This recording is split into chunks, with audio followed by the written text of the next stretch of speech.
Well, there you heard it from Jaco regarding the Land Cruiser, but you know, Richard, what intrigued me most, the route we took, there was a little sign, careful, dangerous, or a rough road ahead. Yeah. Really? No, not when it comes to this Toyota Land Cruiser, Francois. I must be honest that getting into the car and we drove it on the way there, I felt, I don't get the hype about the car. Yeah. I didn't feel anything special, anything different. But as soon as we went off-road, I just realized that this car is in its natural habitat and that it was built for off-road. And then I was amazed. Indeed, yeah. Interesting, we normally hear fuel. Fuel is about fuel, and we know that currently, I think in Europe, it's dominated with the anti-oil people. Demonstrations. I saw there was a short little video clip, a guy that actually glued himself to the tar, and eventually when he wanted to go, he couldn't. They had to cut out the tar from him. I mean, this is Yeah, he used some good glue. some good glue. But yeah, I mean, this is not what it's all about. Puma Energies, they recently start venturing in solar power at the stations, and I'm really excited to know that, because we can say what we want, Richard. We need fuel, one way or the other. We had in the first season, we covered a lot about electric vehicles. There's still a lot of electric vehicles to be done, especially in Namibia, in Africa.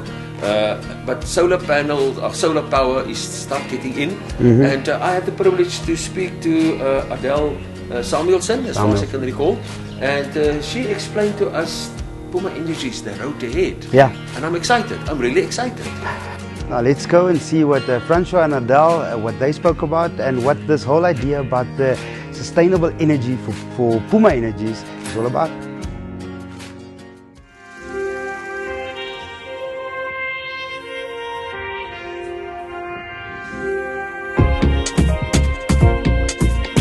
So yeah, we took a different approach. I think it's in our name, Puma Energy. We do realize that fossil fuels and things would not be there forever. We're looking at the government strategy to reduce emissions and things like that, so we have to change. So one of the things we decided is to do solar. We have already done 25 solars on all our service stations, and we are increasing that because we have abundance of sun and we would like to capitalize on that. And even now reaching out to our farmer, agriculture and other businesses to grow this. And Puma set ourselves a target, self-inflicted, I basically can say, because we said, listen, we want to do it right and we want to do something different. You mentioned farmers. I think that is a vital part of the Namibian industry. Yes. How are you guys involved there? Yes. So in the old days, we just had the farmer and had a tank and there we deliver, but we tried to upskill these people, especially in the agriculture field where you have harvesting and things to do. So now we deliver fuel, but we give them a fuel management system as well. So in that fuel management system, you can see I ordered, put it on electronically, I can get my order, I can print my invoice. Subsequently, I can see what I use, what is the consumption, and have a cost element. So it's like just like we are getting more, I can say, commercially inclined and not doing the things that we used to do. So we would like to support any initiatives that makes that a little bit different. And obviously aviation, I see you guys are very much involved quite recently at Eros Airport. Yeah. We're very passionate about aviation. We are, like I said, previously we very much involved in aviation fields, Afgas and Jet. We sell it at Ondangwa, Eros and WINDHOEK International. And we pride ourselves that we have big aviation airlines. The nicest thing of aviation is the high quality and controls, because you operate on a different level. They always say there's no parking space there above, so it's not like you can make a mistake with fuel. So we have work on the very much high international standards and servicing our community. We have the GA, and we call it general aviation, your smaller aircrafts at Eros.